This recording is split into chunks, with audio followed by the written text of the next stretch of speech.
Y mirad, mucho se ha escrito, pero una de las últimas obras que se ha escrito sobre Jesucristo en castellano, precisamente un autor de Bilbao, dice, después de mucho estudiar y de sacar sus propias conclusiones, ha llegado al convencimiento de que Jesús no nació en Belén, que nació en Nazaret, a 100 y pico de kilómetros de Belén, y que hay cosas que aparecen que no. Y el argumento que él da es muy sencillo, es que no es lógico.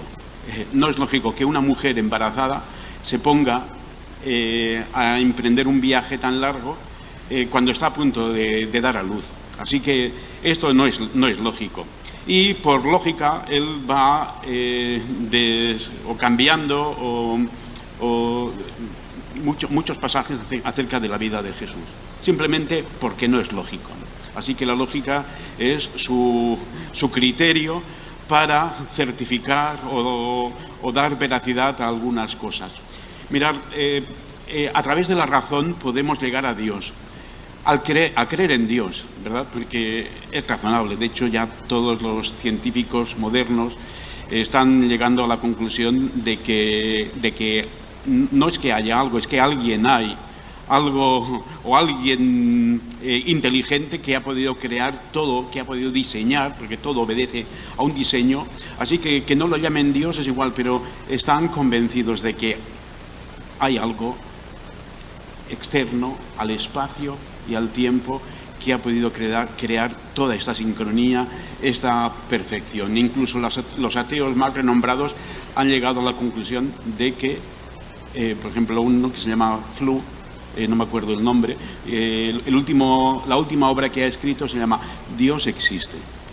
Y ha tenido que concluir que la evidencia te lleva pues a aceptar en lo que tú nunca has creído. Pero a medida que la evidencia se hace más evidente, más patente, pues tienes que ser humilde y reconocer pues que tu vida a lo mejor ha estado mal invertida. Bueno, así que por la razón podemos llegar a creer en Dios, es decir, algo hay. Mucha gente dice, algo hay, llámale Dios, llámale como sea, pero algo hay. Así que la razón te lleva a Dios.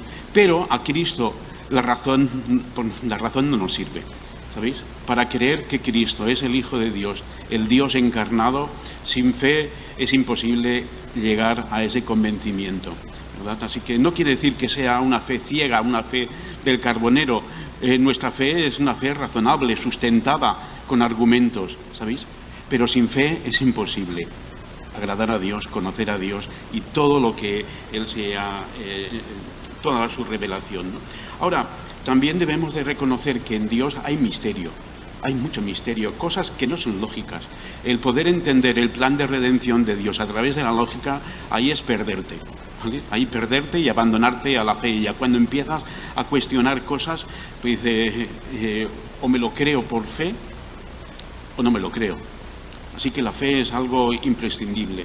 Y mirad, y en la historia de la Navidad hay misterios, muchos misterios. Hay cosas que no son lógicas, como no es lógico que una mujer se ponga en un viaje en aquella época con tan pocos recursos, una jovencita a punto de dar a luz, pues un viaje pues porque toca empadronarse allí, ¿no? No es lógico. Sin embargo, cuando pensamos en los personajes, en los elementos del Belén, ¿sabes?, pues nos damos cuenta de que detrás de cada uno de ellos hay misterio, hay cosas que no son lógicas, que no entendemos cómo pudo darse de esa manera. Y como estamos acostumbrados ya a colocar las figuritas y a verlo y tal, pues ese misterio ya forma parte como del folclore navideño, de lo normal, y ponemos a María allí sin pensar en todo lo que era, o a José o al niño Jesús. A propósito, que no sé si os habéis dado cuenta que al niño Jesús os lo han secuestrado, que está el pesebre vacío. Bueno, pues resulta, pues, ¿sabes? Estamos acostumbrados, ya manejamos el misterio de una manera que ya ni nos planteamos, pero detrás de cada elemento del Belén hay detalles que pueden despertar en nosotros la fe.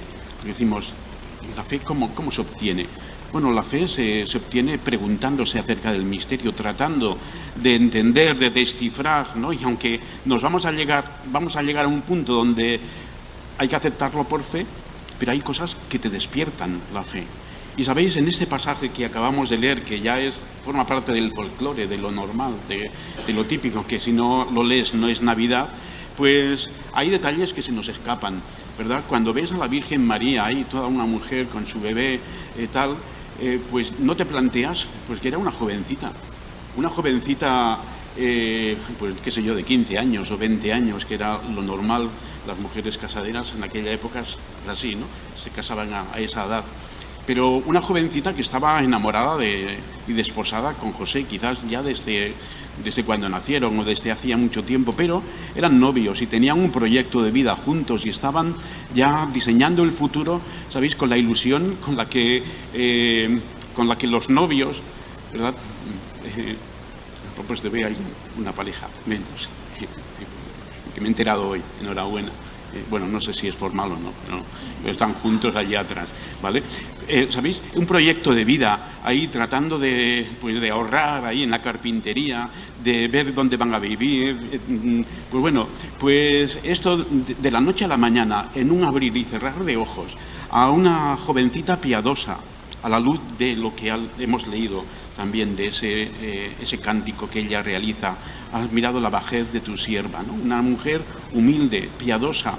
De la noche a la mañana se le cambia la vida, ¿no? Y un ángel le anuncia de que va a quedar embarazada, pero que va a quedar embarazada del Espíritu Santo, nada menos, ¿vale?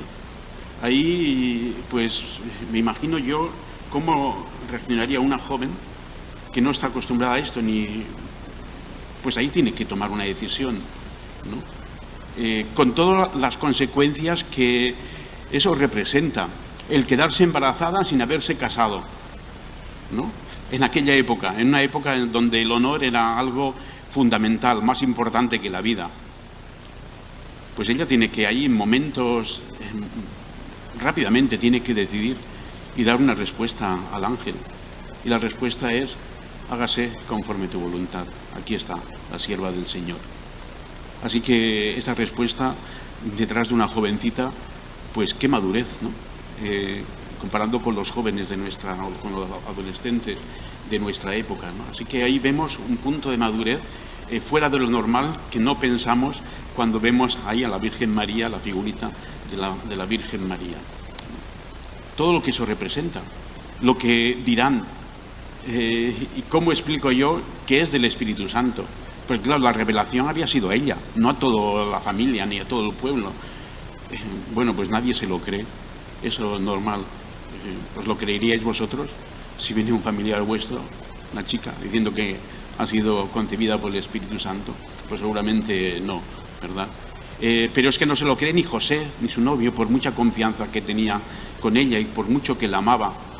No se lo cree, imposible, esto no pasa ya. Esto pasaba antes, a lo mejor en el Antiguo Testamento, ¿no? Pero eso no pasa. Bueno, el caso es que José dice, como era un hombre justo, la quiso dejar. En realidad lo que quiere decir era bueno, porque si hubiera sido justo, la hubiese llevado a los tribunales y, como manda la ley, la hubieran apedreado a la pobre María. Pero era justo, era bueno, estaba enamorado de ella y no dice nada, simplemente que se quede con sus padres y yo cambio de planes, ¿vale? Pero no, cuando está en medio de ese proceso, de esa lucha, de ese sentirse traicionado, engañado, pues se le aparece el ángel. Tiene en sueños, se le aparece un ángel y dice: José, tranquilo, no temas, que lo que te ha dicho María es cierto. Esto va a suceder, es del Espíritu Santo, y lo que lleva en su seno pues es nada menos que el Mesías, ¿no? Ahí José, el santo discreto, ¿verdad? No dice nada, en absoluto, en todos los evangelios no dice nada, callado. Este hombre sumiso, también joven, ¿no? Antes se le representa con barba y todo eso, ¿no? Parece como que era mayor, pero pues si era un joven típico, pues tendría 20 o 25 años. O sea que tampoco tenemos que imaginárnoslo ya tan maduro, de edad.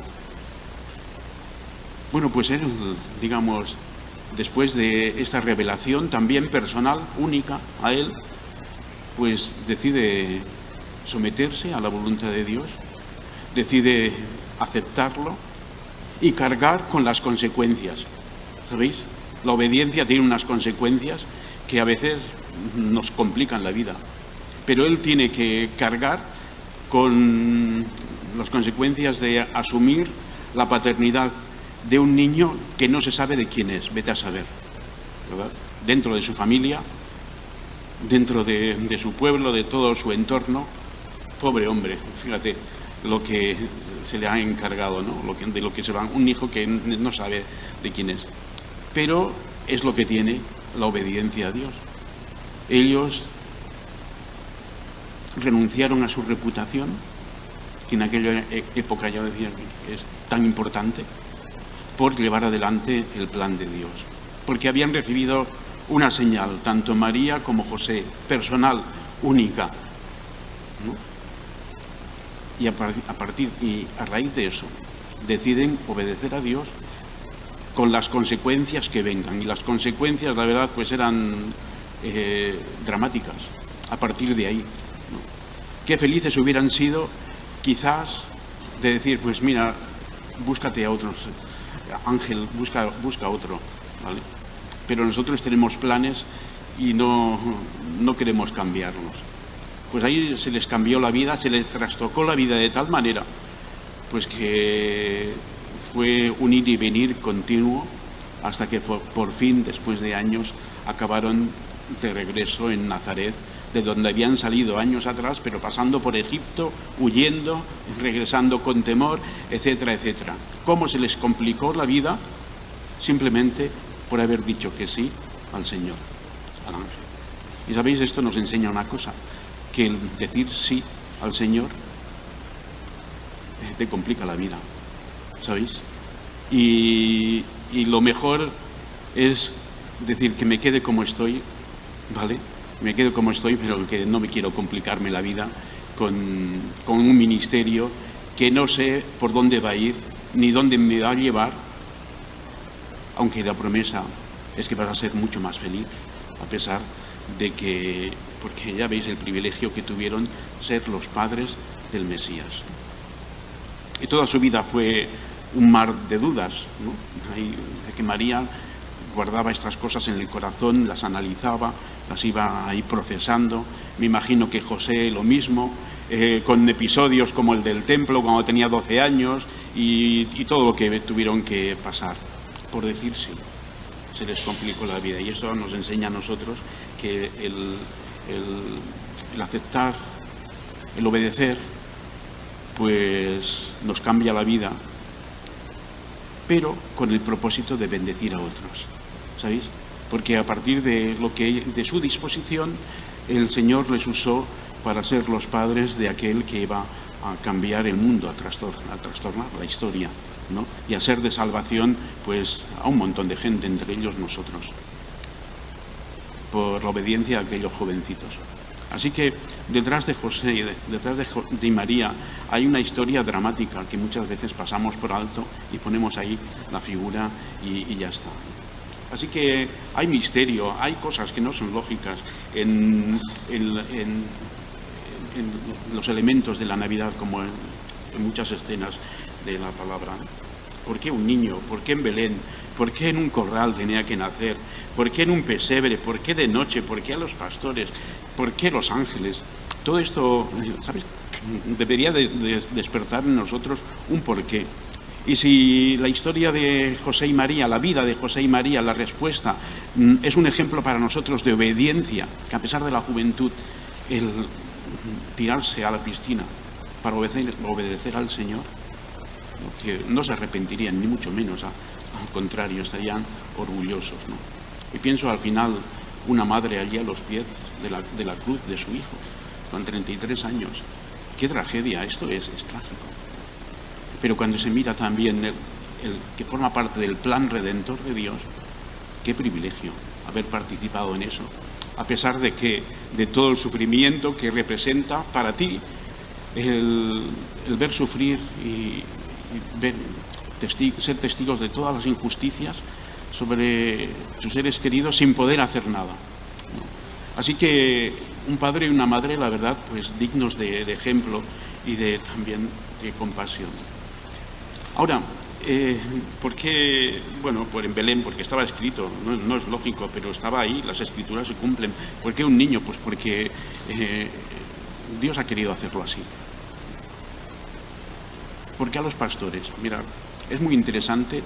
¿Por qué a los pastores?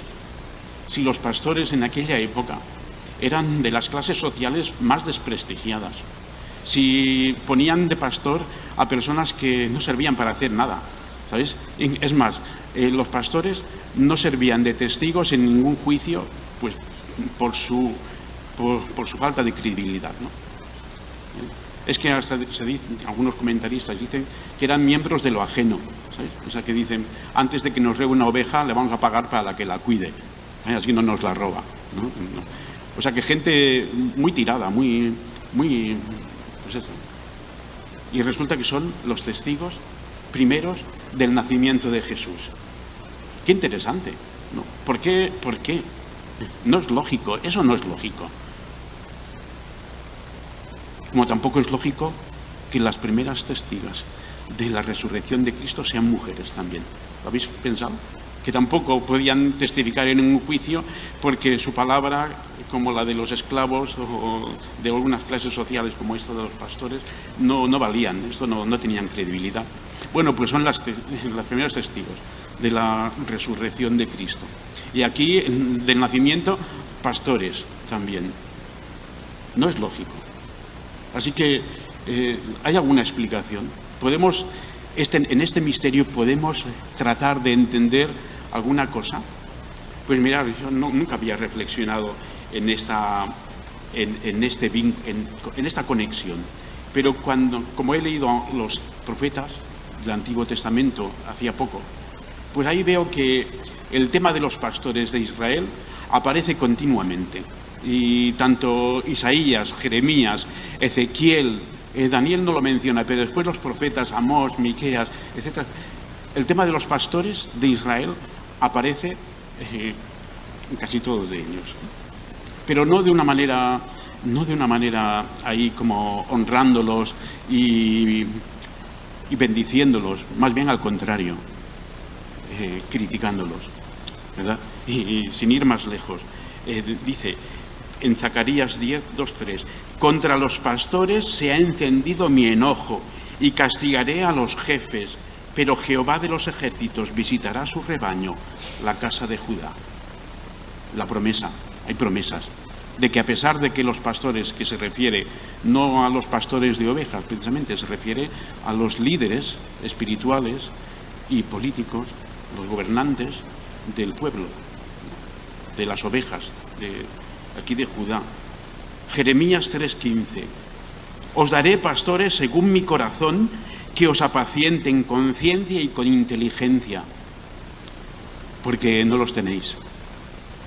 La promesa de Jeremías, en la época de Jeremías, los que estáis un poco familiarizados con su época, Jeremías, que pobre no vio fruto, y que en lugar de apoyarles los de su pueblo, los de la clase, los pastores espirituales de Israel, en lugar de escuchar y promover las profecías, lo meten en un pozo, ¿no? Lo quieren matar, lo quieren eliminar, porque es que nos profetiza cosas malas. Pues la promesa es que os daré pastores según mi corazón, dice Dios. Y os apacentarán con ciencia, es decir, con conocimiento, y ahí está incluido lo que es la formación, ¿verdad? Porque hay muchos pastores por ahí que no tienen formación, que piensan ya que con la unción basta, que con la unción ya es suficiente, pero no tienen a lo mejor ni la ESO, ¿no? Ni la secundaria aprobada, que a lo mejor no te envían WhatsApp porque no saben escribir, prefieren un mensaje de voz, y van ahí de ungidos. Dice con ciencia y con inteligencia. Está hablando acerca ahí de dones espirituales también, no solamente de capacidades humanas.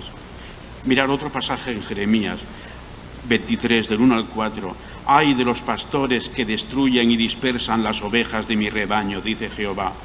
«Por tanto, así ha dicho Jehová, Dios de Israel, a los pastores que apacientan mi pueblo. Vosotros dispersasteis mis ovejas y las espantasteis, y no las habéis cuidado. He aquí que yo castigo la maldad de vuestras obras, dice Jehová, y yo mismo recogeré el remanente de mis ovejas de todas las tierras a donde las eché, y las haré volver a sus moradas, y crecerán y se multiplicarán, y pondré sobre ellas pastores que las apacienten, y no temerán más, ni se amedrentarán, ni serán menoscabadas, dice Jehová». La promesa de que tendrán pastores conforme al corazón de Dios, lo que se merecen, unos representantes de Dios que les cuidarán como Dios les cuida, querría que les cuidaran, ¿no? Bueno, pues esta situación en el Antiguo Testamento era de lo más normal. Era una situación perpetua que los pastores de Israel realmente no estaban cumpliendo con sus funciones, estaban distraídos con otros intereses. Y en la época de Jesús esto pues era así, porque Jesús cuando ya era mayor y en su ministerio, dice que cuando veía las multitudes, Mateo 9:36, que al ver las multitudes tuvo compasión de ellas, porque estaban desamparadas y dispersas como ovejas que no tienen pastor. Todavía, después de más de 400, 500, 600 años, la situación en Israel era esa. La gente, el pueblo de Dios, querido de Dios, que había recibido la ley, y además los profetas estaban dispersos por ahí, desamparados, sin rumbo. ¿Y los pastores de Israel dónde estaban? Porque siempre ha habido pastores, el Señor ha tenido pastores. Pues los pastores estaban en el templo. ¿Dónde van a estar? O sea, los pastores espirituales, ¿no? Allí con sus sacrificios, con sus quehaceres, con sus negocios, ¿no? Mirando de que los negocios del templo sean rentables, que había todo ahí una mafia montada. Pues ahí era su interés. Ahora, fijaos en el pasaje, en el versículo 8 de Lucas 2. En la misma región había pastores que pasaban la noche en el campo, dice, cuidando a sus rebaños o guardando a las ovejas, ¿verdad? La idea es cuidar. La mayoría de las versiones habla acerca de pastores que estaban cuidando. Y a mí esto me evoca eso a los profetas, cuando habla de pastores que no cuidan.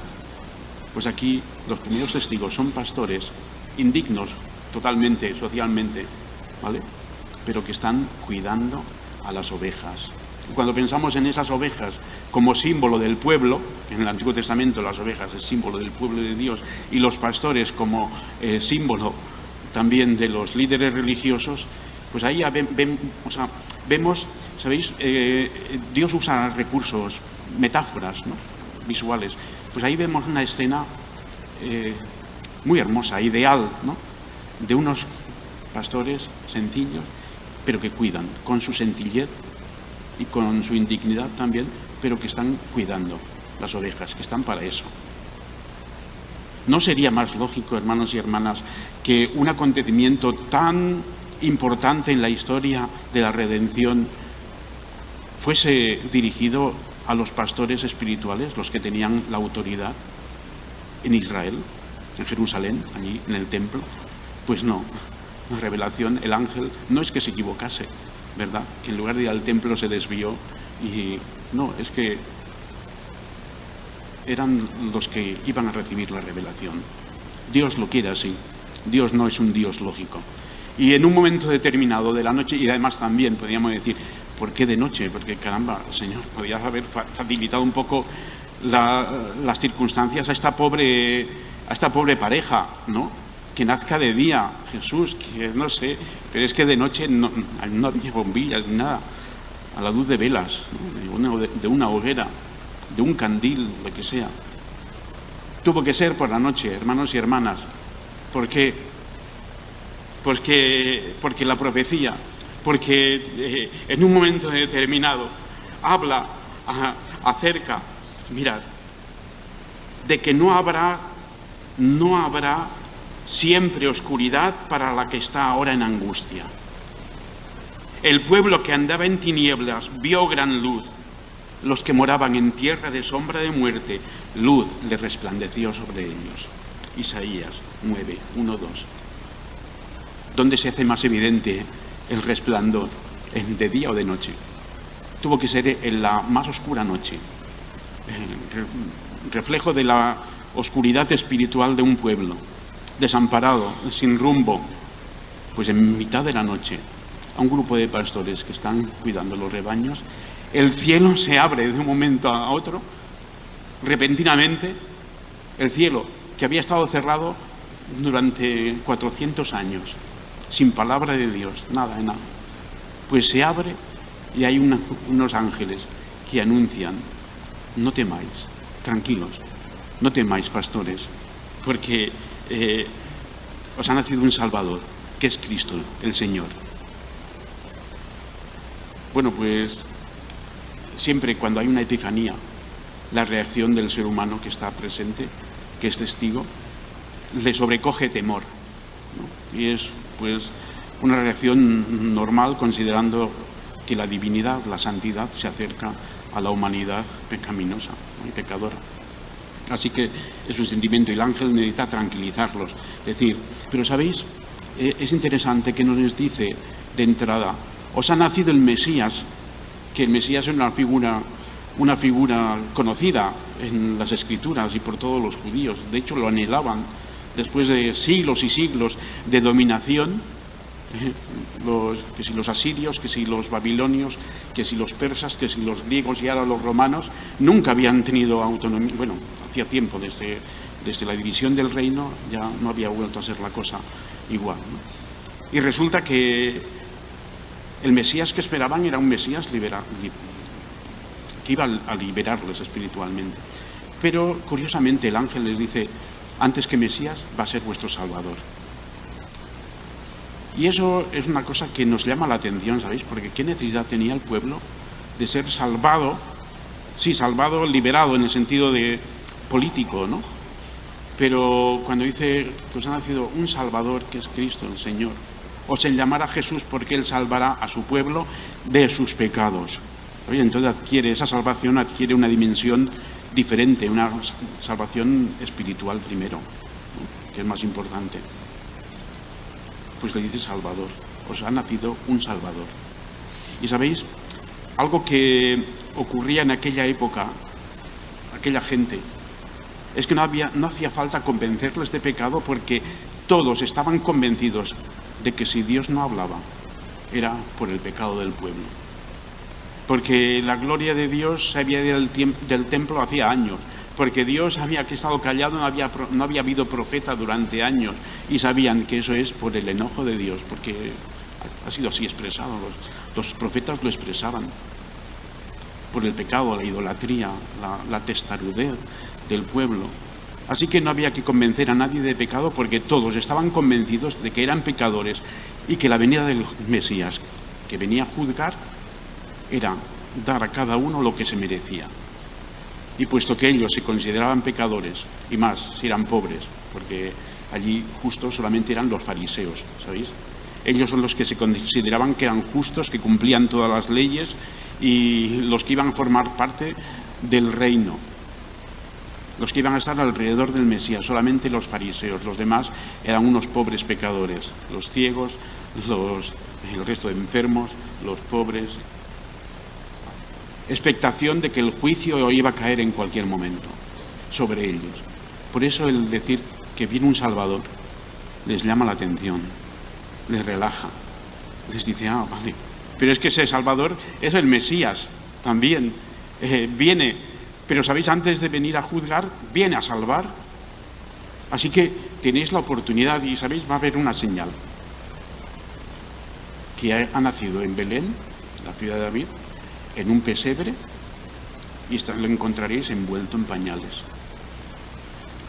Pues ni cortos ni perezosos quieren comprobar esa señal, quieren conocer a ese Salvador. Y algo también, otro misterio, ¿sabéis? Comparto otro misterio que a mí me daba vueltas. En este relato de Lucas, el tema del pesebre ocupa un lugar muy importante, porque se menciona 3 veces. A los pastores les dice que, o primero se dice que el bebé lo pusieron en un pesebre, a los pastores les dice que lo hallarán en un pesebre, y después cuando van los pastores lo ven en el pesebre. Se menciona, ¿no? ¿Qué importancia tiene el pesebre? Buscando comentarios, pues la mayoría dicen, pues bueno, es un signo de humildad. Pero hombre, humildad, caramba, ya es bastante humilde que tenga que nacer en un establo, ¿no? Pero en un pesebre, ¿qué mujer, los que habéis tenido niños, qué mujer pondría a su hijo en un pesebre, recién nacido? Allí con la paja de aquí, de ese pesebre está limpia, está limpita, ¿no? Pero es un pesebre donde animales. ¿No sería más lógico tenerlo allí, al bebé, en el regazo de la madre, que dejarlo en un pesebre completamente sucio y lleno de microbios y eso? Qué antihigiénico, ¿no? Sin embargo, era un requisito para los pastores que cuando fuesen a ver al Salvador, Mesías, estuviese en un pesebre. Así que María lo puso allí para cuando llegasen los pastores vieran que se cumple lo que el ángel les había dicho. Y yo le daba muchas vueltas a esto, no he hallado ninguna cosa, ninguna respuesta. Así que, Manuel, tú encarga a tus estudiantes que investiguen, ¿no? Porque estos días, curiosamente, esta semana, ahí, repasando y buscando, circula como una explicación, ¿no? Una explicación que es muy bonita, quizás algunos la habéis leído también. Dice pero que no es bíblica ni histórica, al menos yo no he conseguido la fuente histórica.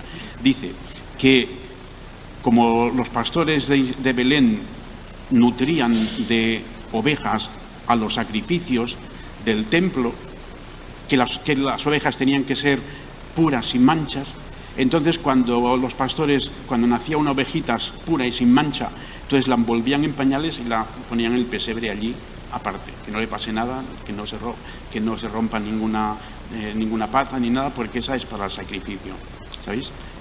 Y entonces al ver al pesebre, al establo, y ver al niño en el pesebre, ellos enseguida lo han asociado con la ovejita que va a ser sacrificada. Es muy bonito, ¿verdad? O sea, ya que ellos sabían que ese iba a ser como un corderito que iba a ser sacrificado por los pecados del pueblo. Bueno, no, es muy bonito, pero no hay evidencia histórica, ¿sabéis? Está buscando. Así que como cuento, muy bien. Ojalá fuera verdad, pero eso, faltaría algo histórico. No sé de dónde ha salido esa historia.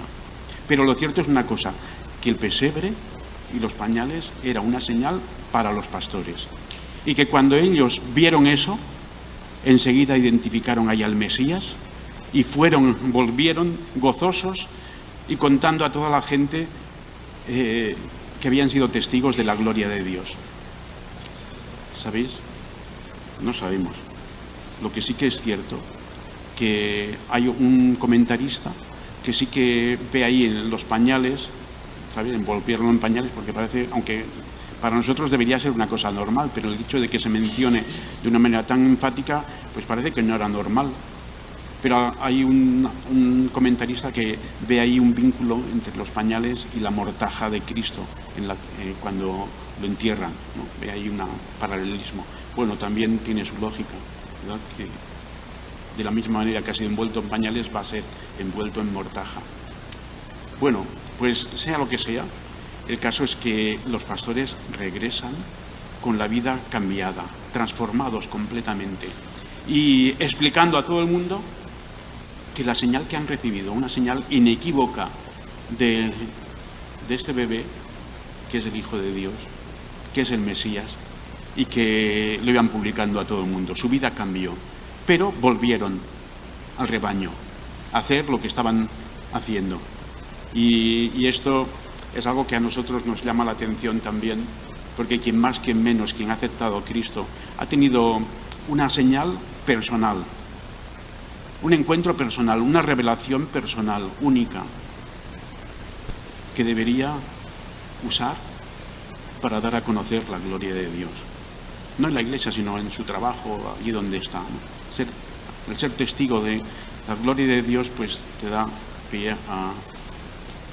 te debería motivar a compartir tu señal con todos.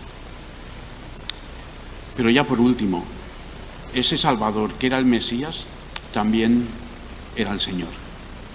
Y esto también en un ambiente como aquel en el que estaban viviendo, pues es también muy revelador, porque el único señor que existía en el Imperio Romano era el César, era el emperador, ¿sabéis? Y el que haya surgido otro, pues esto no deja de ser un desafío contra las autoridades romanas, como a lo largo de la vida de Jesús, y también los discípulos, los apóstoles, tuvieron que pagar el precio por decir que solamente Jesús es el Señor. Pero en aquella época el César es el Señor, y durante una época dice que cuando un ciudadano romano se encontraba con otro, le saludaba levantando una mano y diciendo: el César es el Señor, y el otro le contestaba: el César es el Señor, ¿verdad?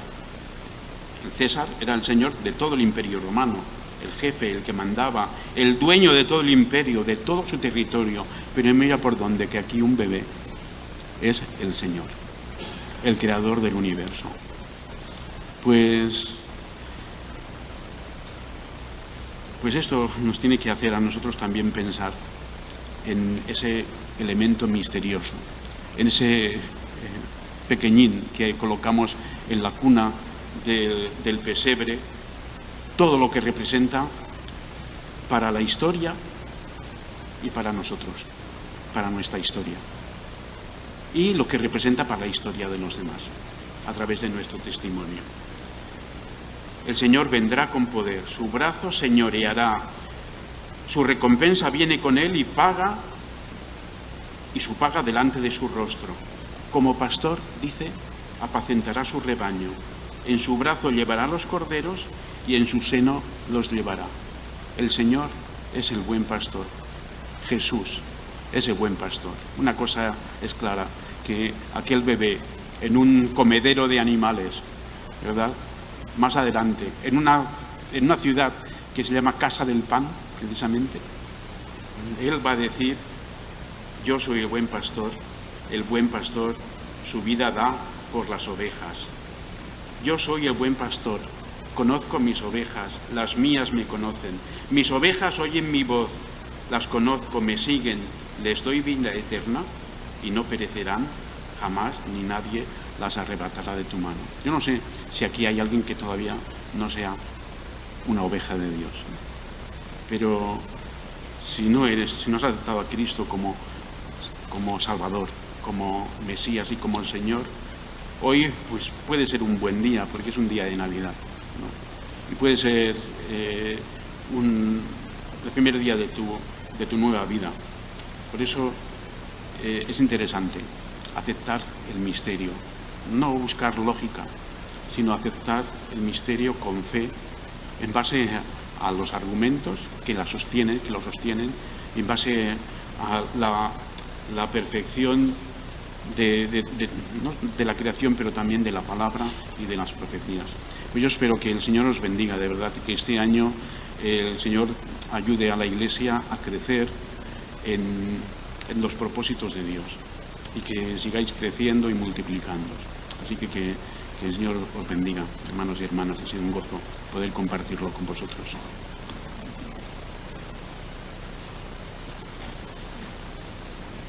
Muchas gracias, señor Eduardo, por este mensaje. Gracias también por que a última hora pues, ha podido ofrecerse para hacerlo. Y me gustaría que podamos al menos responder en oración al Señor, una o dos personas, ante lo que hemos escuchado de su palabra, pues que podamos responderle con gratitud y también con compromiso para seguirle.